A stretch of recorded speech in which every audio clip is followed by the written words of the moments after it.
रात का खाना अपनी फैमिली के साथ खाया। शादी कितना अरसा पहले हुई, कितने उतार चढ़ाव आए, किस किस बात पर लड़ाई होती है? लड़ाइयाँ तो खैर नहीं हुई हैं, वो तो होती रहती हैं, मतलब थोड़ी बहुत, इतनी नहीं होती लड़ाई। लेकिन ये नेबर इनसे पूछ लेना, आवाज़ें नहीं आती। बहुत साल हो गए शादी को। कितने साल हो गए? 38 ईयर्स। इनमें सबसे अच्छी बात कौन सी है और किस बात पर एतराज़ होता है? सबके साथ ये रहते हैं, सबको एक साथ रखते हैं, पूरी फैमिली को उनका ये होता है कि सब साथ रहें, सब बच्चे भी रहें, इश्तियाक भाई, फैमिली, सबको एक घर के इख्तियार नहीं रखा हुआ है। खामी क्या है? घर में नहीं रहते, बाहर रहते हैं ज़्यादातर, ऑफिस, बिजनेस, PR, इस्लामाबाद। बच्चों को लुक आफ्टर किसने किया? पूरा इख्तियार नहीं किया। बच्चों की एजुकेशन, शादियाँ, मतलब इनका ख्याल रखना, बैठना इनके पास, सुनना इनको। कोई आप इन्हें समझाती भी हैं कि क्या क्या? मुझे समझाते हैं। क्या? बच्चों से मत शोर से बात करो, धीमी आवाज़ में करो बच्चों से बात। मैंने ज़्यादा टाइम तो नहीं दिया बच्चों को, बट क्वालिटी टाइम दिया है। इनकी सियासत से आप इत्तेफाक करती हैं या उस पर इख्तलाफ करती हैं? इख्तियार का एक शौक़ था, एक वो था कि ड्रीम था कि मैं आऊँ। आपको पसंद नहीं? नहीं, सही है, अगर अच्छी पॉलिटिक्स है तो सही है, हालात सही रहे। I did my undergraduate from Boston, and then I was there for my master's as well, and I moved back to Karachi around 10-12 years ago and joined the family business. जितनी भी practical advice हमें चाहिए होती, जैसे mummy ने बताया, वो हम डैडी से ही लेते थे, चाहे वो एजुकेशन के बारे में हो, करियर के बारे में हो। लाइफ में कोई भी मेजर डिसीजन लेने से पहले हमने पापा से हमेशा उनकी गाइडेंस ली है। तो इन टर्म्स ऑफ मम्मी का सॉफ्ट लव था, पापा का स्ट्रिक्ट लव था, बट इनके स्ट्रिक्ट लव में हमने छोटी उम्र में एक अच्छा वर्क एथिक और डिसिप्लिन सीखा, और वो नहीं होता तो फिर I don't think we would be where we are right now. तो पापा has been a terrific father, always been there for us.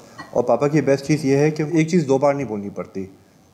Like अगर आपका ये काम है, वो आपको फ़ोन करके याद दिलाएंगे कि भाई तुम्हारा ये काम था, ये कहाँ तक पहुँचा, क्या वो, he takes the feedback. Any complaints? So growing up, Papa was always busy. We did not get to spend as much time with him. But as we grew older, and now, mashallah, you know, we have the opportunity to work under Papa. So we spend a lot of time together at the office. So जो बचपन में नहीं था, वो अब more than make up हो गया. We're together every single day. So no complaints. मैंने अपना मास्टर्स कार्डिफ यूनिवर्सिटी से किया है, और मेरा रिलेशनशिप पापा से थोड़ा सबसे अलग है। पापा मुझे तो बहुत टाइम दिया है। कॉलेज में रोज़ स्कूल के लिए उठाते थे, एग्ज़ाम्स के लिए भी पापा ने मुझे पढ़ाया है, सब्जेक्ट्स उन्होंने मेरे सिलेक्ट किए थे।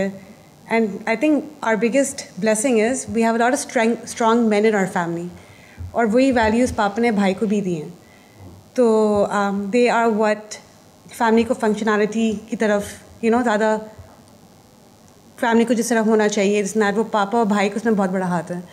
And we have a lot of supportive women in the family, जिसकी वजह से you know the family stays together. मैंने मिगिल यूनिवर्सिटी से पढ़ा है, बैचलर्स किया है मिगिल से, और अभी मैं प्री नेटल योगा सिखाती हूँ। आई थिंक सबसे अच्छी चीज़ होगी कि पापा ने एटलीस्ट फॉर आना मनाए हमें काफ़ी इंडिपेंडेंट बनाया है, काफ़ी यंग एज से।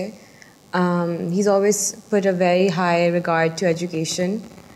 तो ग्रेड्स बहुत इम्पोर्टेंट थे, अटेंडेंस बहुत इम्पोर्टेंट था, एंड बचपन से हमें यही सुनते आए कि you should be independent. And drawback, हमने काफ़ी टाइम स्पेंड नहीं किया था when we were kids with papa, but he spends a lot of time with his grand kids.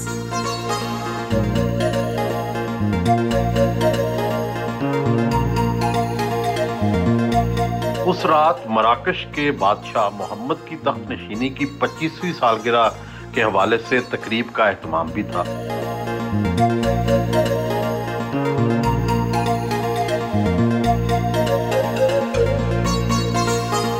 समाजी और सियासी शख्सियात के अलावा मुख्तलिफ ममालिक के कौंसल जनरल ने भी शिरकत की।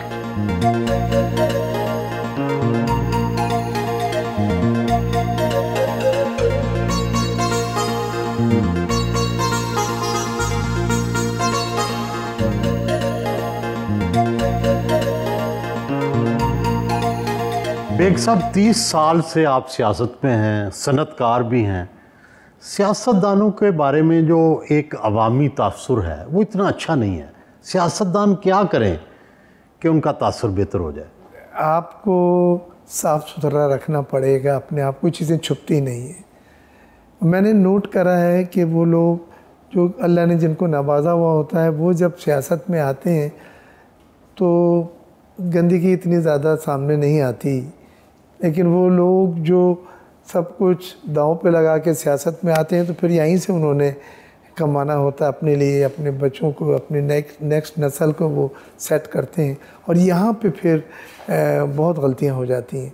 मैं जब advisor to the prime minister था, मैंने 5 साल एक आने फ़ीस नहीं ली। मेरी तनख्वाह थी, ट्रैवलिंग थी, दूसरी थी, जो करोड़ों रुपए बनते थे 5 साल के, लेकिन नहीं लिया हमने, किसी ने उंगली नहीं उठाई आज तक। मैं समझता हूँ कि नए चेहरों को आगे आना चाहिए। पीपल्स पार्टी ने इस बार नए लोगों को इलेक्शन में टिकट भी दिए हैं, कुछ लोग नए सामने बिजनेसमैन आए भी हैं जो मुल्क के लिए, उन्होंने सब कुछ देख लिया, मुल्क के लिए कुछ करके जाना चाहते हैं। मैं समझता हूँ चांस देना चाहिए। लेकिन हमारे यहाँ तो सनतकारों के बारे में भी यही तासुर है कि लूट खसूट है और ये IPPs है या सीमेंट के अंदर है या और बाकी चीज़ों में भी लोगों की बड़ी शिकायत हैं।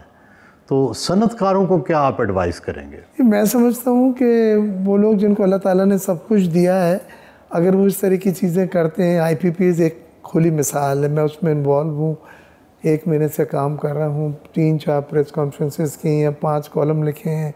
IPP जुल्म हुआ इस मुल्क के साथ और जुल्म को रिवर्स करना होगा, उनसे पैसों की भी रिकवरी हो और मुआहदे भी कैंसिल किए जाएँ, क्योंकि जब ये साबित हो जाता है कि आप करप्शन में इन्वॉल्व रहे हैं तो ये ब्रीच ऑफ कॉन्ट्रैक्ट के ज़िम्मे में आ जाता है और ब्रीच ऑफ कॉन्ट्रैक्ट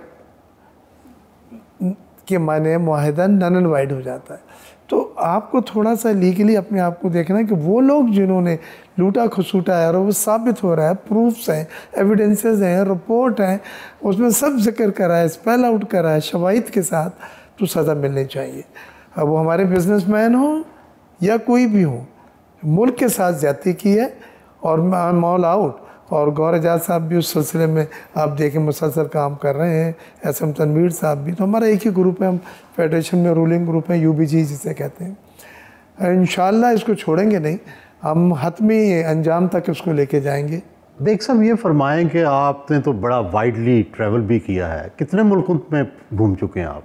तकरीबन तमाम ममालिक में ज़्यादातर कुछ 80% ट्रैवल कर चुका हूँ। तो ये बताएं कि हमारे यहाँ क्या मजहबी पाबंदियाँ ज़्यादा सख्त हैं, जो टूरिज़म नहीं आता, जो सरमायाकारी नहीं आती? हम क्या करें कि बाकी दुनिया हमारी तरफ आना शुरू हो? सबसे पहले अमन अमान को बेहतर बनाना होगा। टूरिस्ट जो है वो ट्रैवल एडवाइजरी पे चलता है। जो जितने बड़े ममालिक हैं, अमेरिका, यूरोपियन यूनियन, UK, इन्होंने नेगेटिव ट्रैवल एडवाइजरी पाकिस्तान के लिए ऐलान की हुई है। यानी अगर बहुत ही ज़रूरी है तो आप जा सकते हैं। तो उससे आदमी वैसे ही डर जाता है कि क्या ज़रूरत है फिर जाने की। दूसरी चीज़, हमारे पास इंफ्रास्ट्रक्चर नहीं है टूरिज़म का। 3 स्टार 4 स्टार होटल होते हैं जो अफोर्डेबल होटल होते हैं, वो हमारे यहाँ बिल्कुल नहीं है। आप गिलगित बल्तिस्तान, कलात यहाँ पे जाएँ तो वो छोटे होटल की ज़रूरत है जो अफोर्डेबल होते हैं, वो नहीं है। तीसरी चीज़ ये है कि वीज़ाज़ पे बड़ी, हमारे यहाँ वैसे तो पाकिस्तान चाहता है कि टूरिज़म फ़रोग हो, लेकिन वीज़े में बड़ी सख्तियाँ थी। अब 126 ममालिक को अपॉन अराइवल वीज़ा दिया हम लोगों के कहने से। अदाकारा कौन सी आपको सबसे अच्छी लगती है? देखिए, मुझे इंडिया में हैं जो कुछ अच्छी लगी, लेकिन पाकिस्तान में रीमा ने अपने आप को बड़ा इम्प्रूव किया है, बड़ा रिफाइन किया है। बाकी एक्ट्रेसेस जो उनके साथ की थी वहीं हैं। रक्स से भी दिलचस्पी है आपको? डांस इतने ज़्यादा मुझे नहीं है। मुझे शेर व शायरी से और म्यूज़िक से ख़ास तौर पे, और राहत फ़तेह अली ख़ास तौर से मेरा फेवरेट है। और गाड़ी में मेरे पास इंस्ट्रूमेंटल होते हैं। इस घर में भी जब दावत वावत होती हैं तो हल्का हल्का म्यूज़िक जो इंस्ट्रूमेंटल, वो मुझे बहुत अपील करता है।